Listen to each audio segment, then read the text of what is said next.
صحابہ کا ذکر بھی سناتے تھے اور اپنے نام کے نعرے لگانے سے بھی روکتے تھے، لیکن دیکھ لیں اب دیکھ لیں پوری دنیا میں بلا مبالغہ کہتا ہوں، پوری دنیا میں کسی عالم کا اتنا چرچا نہیں ہے جتنا چرچا امیر المجاہدین ہمارے نبی کا ہے۔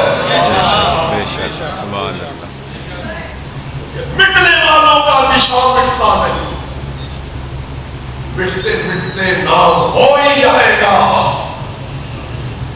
اور جنہیں ہوس رہتی ہے ہمارے نام کے جلسے کیے جائیں، ہماری تصویریں لگائی جائیں، ہمارے استقبال کیے جائیں، اسی چکر میں گم رہتے ہیں، اسی ابلیسی مغالطے میں پڑے رہتے ہیں۔ ہماری عزت ہو رہی ہے کہ آپ اہل سنت کو زوال کی طرف لے جا رہے ہیں۔ ان میں حوصلہ پیدا کیجیے، انہیں علمی طور پر مضبوط کیجیے، انہیں اپنے مذہب کے قائم دلائل پہنچائیے تاکہ ان کے عقیدے محفوظ ہو جائے۔ احباب گرامی، یہ درد کی باتیں، یہ میرے دل کا احساس ہے، میں پوری دل سوچی کے ساتھ یہ باتیں پہنچانے کی کوشش کر رہا ہوں۔ الحمدللہ مجھے صلہ بھی مل رہا ہے، اور صلہ ضروری نہیں ہے کہ وہ نوٹوں کی صورت میں ملے۔ رزق میرا رب مجھے دیتا ہے، مجھے کبھی رزق کی فکر لگی نہیں ہے، مجھے میرے رب نے کبھی کسی کا محتاج ہونے ہی نہیں دیا ہے۔ میں نے ایک مصرع اپنے حوالے سے کہا کہ میں آواز دبستان نظا ہوں۔ نہیں میری فکر خدا نے محترم، اب میں جس موضوع کے لیے آپ کو بلایا گیا، مجھے دعوت دی گئی، اس کی طرف آتا ہوں۔ میں نے قرآن مقدس کی ایک آیا کا جز پڑھا، انما یتقبل اللہ من المتقین، اللہ قبول کرتا ہے تو صرف پرہیزگاروں سے ہی قبول کرتا ہے، متقیوں ہی سے قبول کرتا ہے۔ اب اس کی ذرا سی اس کا پس منظر، اس کا سیاق و سباق کیا ہے، آپ توجہ رکھیے۔ قرآن مقدس نے آدم علیہ السلام کے دو بیٹوں کا قصہ بیان کیا۔ وَاتْلُ عَلَيْهِمْ نَبَأَ ابْنَيْ آدَمَ بِالْحَقِّ إِذْ قَرَّبَا قُرْبَانًا فَتُقُبِّلَ مِنْ أَحَدِهِمَا وَلَمْ يُتَقَبَّلْ مِنَ الْآخَرِ قَالَ لَأَقْتُلَنَّكَ قَالَ إِنَّمَا يَتَقَبَّلُ اللَّهُ مِنَ الْمُتَّقِينَ۔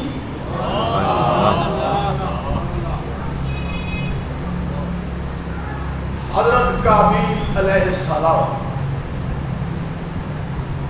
اور حضرت حابیل علیہ السلام اور قابیل شیطان کا پیروکار، ان دو کا قصہ ہے۔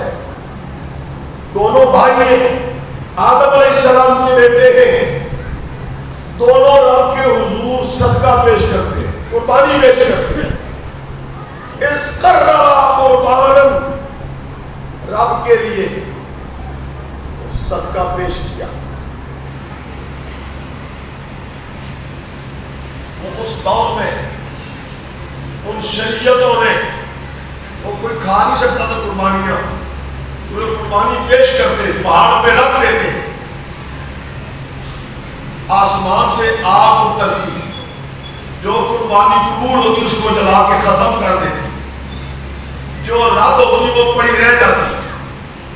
اب حابیل نے قربانی پیش کی، خوبصورت بہترین دعا پیش کیا، ذبح کیا، پہاڑ پہ رکھا، اور قابیل نے مرے دل کے ساتھ وہ کچھ بالیاں خشک سی، بے جان سی، جن میں دانے جاندار نہ تھے، وہ چند بالیاں، چند سکے اس نے پہاڑ پہ رکھے، آسمان سے آگ اتری، اس نے حضرت حابیل علیہ السلام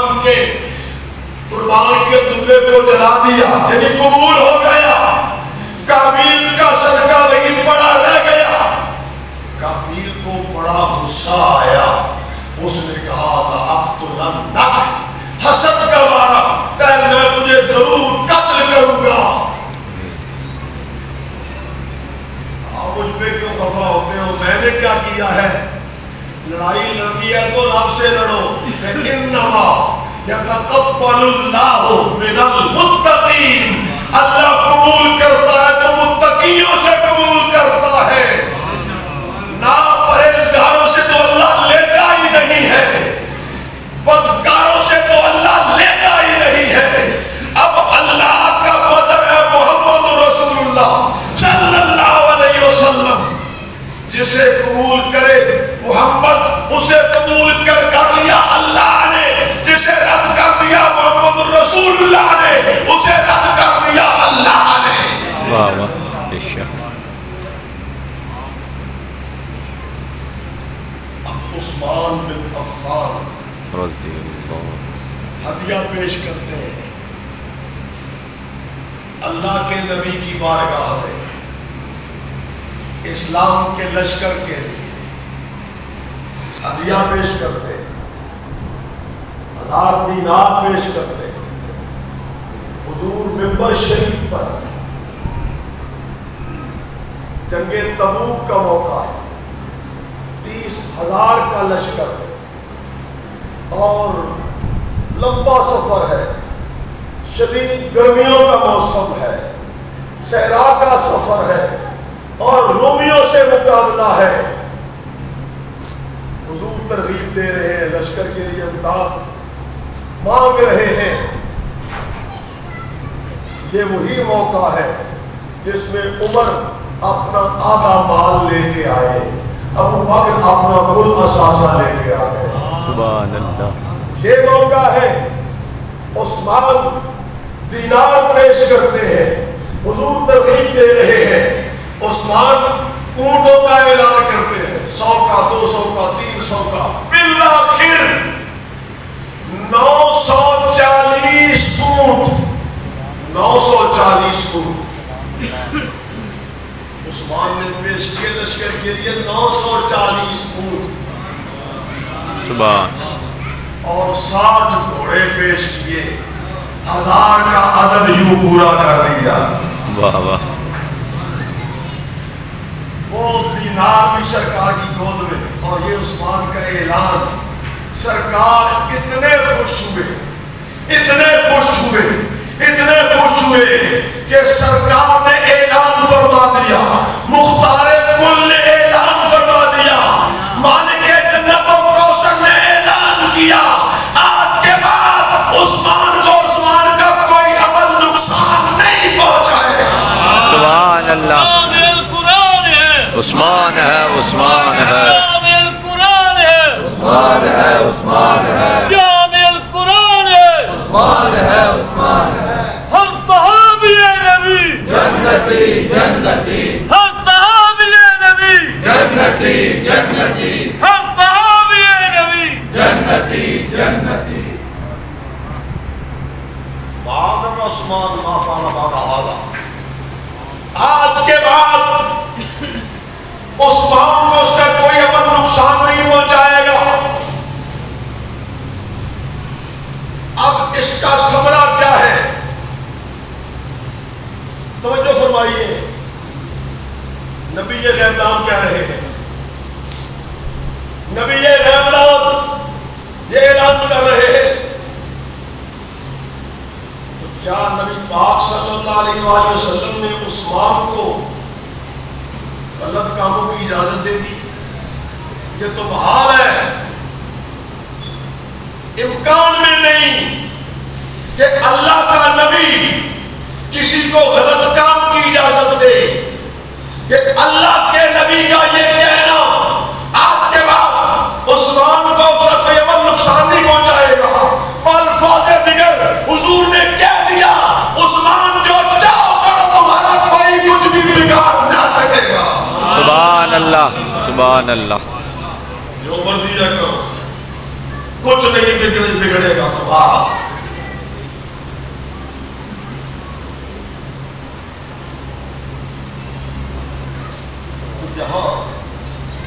یہ اعلان فرما کر نبی کریم صلی اللہ علیہ وآلہ وسلم نے بتا دیا کہ عثمان کا ہدیہ اللہ نے ایسا قبول فرمایا ہے کہ اللہ کو اس صدقے کی بدولت عثمان کا دل اتنا پسند آیا ہے کہ عثمان کے دل کو ہمیشہ کے لیے کفر سے محفوظ کر دیا ہے، شرک سے محفوظ کر دیا ہے، بدکاری اور بدعملی سے محفوظ بنا دیا ہے۔ سبحان اللہ، سبحان اللہ۔ یہ انعام اتنا بڑا،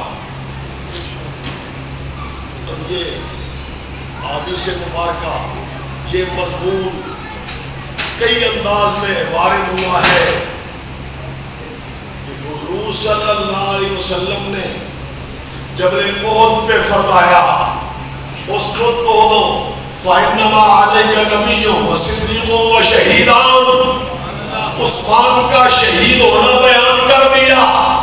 یا شہادت یہ بھی اس بات کی علامت ہے کہ عثمان ظلمن مارا جائے گا، عثمان حق پہ ہوگا، اس کے دشمن جھوٹے ہوں گے۔ یہ کہہ کر بھی حضور نے عثمان کی برات کو بیان فرما دیا۔ ایک حدیث پاک میں یہاں عرض کرنا چاہوں گا، حضرت ابو موسیٰ اشعری رضی اللہ تعالی عنہ کی روایت۔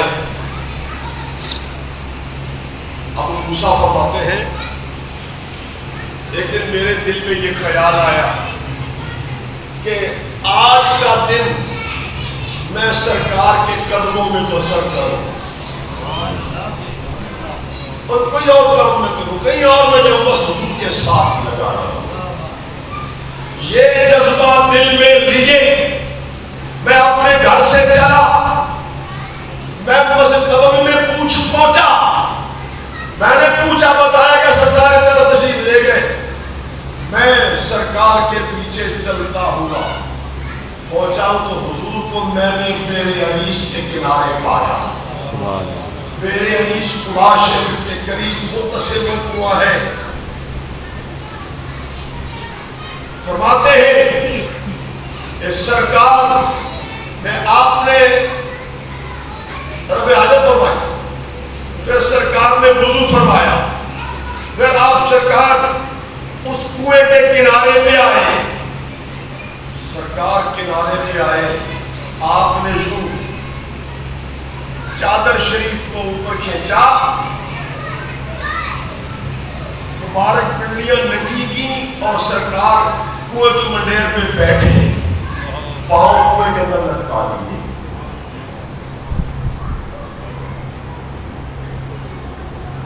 میں خدمت میں حاضر ہوا، سلام کہا اور سلام کہہ کر میں پھر دروازے پہ آ گیا۔ وہ باغ تھا، میرے اس باغ تھا، اس میں کنواں تھا۔ میں باہر دروازے پہ بیٹھ گیا، آنے والے اندر کی طرف بیٹھے، دستک ہوئی، حضور نے فرمایا جاؤ دروازہ کھولو اور آنے والے کو جنت کی بشارت دے دو۔ فرماتے میں آیا، دروازہ میں نے کھولا، آگے ابو بکر کھڑے ہیں۔ میں نے کہا سرکار نے آپ کو، حضور نے کہا اذن لہو وبشرہ بالجنہ، جو بھی آ رہا ہے اس کو میری طرف سے اجازت اندر آنے دو اور ساتھ جنت کی بشارت بھی دے دو۔ سبحان اللہ۔ میں نے دروازہ کھولا، ابو بکر کھڑے ہیں۔ میں نے آج آپ کو حضور نے اجازت دی اندر آ جائیں اور ساتھ ساتھ حضور نے جنت کی بشارت دی۔ وہ بکر آئے، سرکار کی دائیں جانب، سرکار کے ہی انداز میں، آپ ہی کے انداز میں ادار شریف کو اوپر کھینچ کر پنڈلیاں ننگی کر کے وہ بھی کنویں میں ٹانگیں لٹکا کے بیٹھ گئے۔ کہ پھر میرے دل میں خیال آیا کاش کہ میرا اپنا بھائی آ جائے کہ اس کو یہی بشارت مل جائے کہ پھر دستک ہوتی ہے. تو حضور فرماتے ہیں جاؤ جو آیا ہے اذن لہ وبشرہ بالجنہ، اب جو آیا ہے اس کو بھی آنے کی اجازت دے دو اور اس کو بھی جنت کی بشارت دے دو. تو میں نے جا کے دروازہ کھولا تو عمر بن خطاب کھڑے ہیں. سبحان اللہ. میں نے کہا سرکار نے آپ کو اجازت دی ہے آپ اندر آ جائیں اور حضور نے آپ کو جنتی ہونے کی خوشخبری بھی سنا. سبحان اللہ. سبحان اللہ. اظہار شریف کو اوپر کھینچتے ہیں اور سرکار کی بائیں جانب بندیل پر بیٹھ جاتے ہیں ٹانگیں لٹکا کے. آپ سارے حضرات آپ ہوئے کی شکل سے بناوٹ سے آپ آگاہ ہے کہ درمیان میں ایک شاطین ہوتی ہے جو اس کو درسوں میں تقسیم کر دیتی ہے. اب تو ایک طرف یہ تین شخصیات بیٹھ گئی. اب پھر خواہش کر رہے ہیں کہ کاش کہ میرا بھائی آ جائے. وہاں دستک ہوئی. حضور نے فرمایا کہ جاؤ آنے والے کو آنے کی اجازت دو. اذن لہ وبشرہ بالجنۃ ما بلوا تصیبہ. اللہ کا نبی غیب کام. آپ اندر بیٹھے جانتے ہیں اب کون آیا ہے اور اب کون آیا ہے اور اب کون آیا حضور کو پتا ہے. اذن لہ، اب جو آیا ہے اس کو آنے کی اجازت دو. وبشرہ بالجنہ، اسے جنتی ہونے کی بھی بشارت دو. ما بلوا تصیبہ، ایک آزمائش آئے گی، آزمائش سے گزر کر جنت کا داخلہ ہونا ہے. فرماتے ہیں کہ میں نے جا کے دروازہ کھولا تو میں نے عثمان بن عفان کو کھڑا پایا. میں نے کہا عثمان آپ کو سرکار نے اجازت دے دی ہے اور جنت کی بشارت دی ہے، لیکن یہ بھی بتایا ہے کہ آپ پر بڑی آزمائش آئے گی، مصیبت آئے گی، ابتلا آئے گی، جس میں سے گزر کر آپ نے جنت میں داخل ہونا ہے. الحمدللہ واللہ المستعان.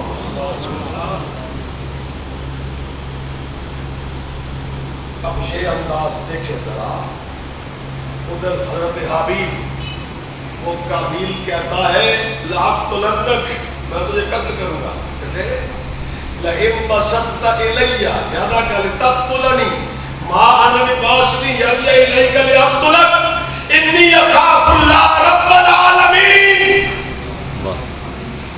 شہادت عثمانی دیکھ لے انداز کس سے ملتا ہے، عثمان کا انداز کس سے ملتا جلتا ہے.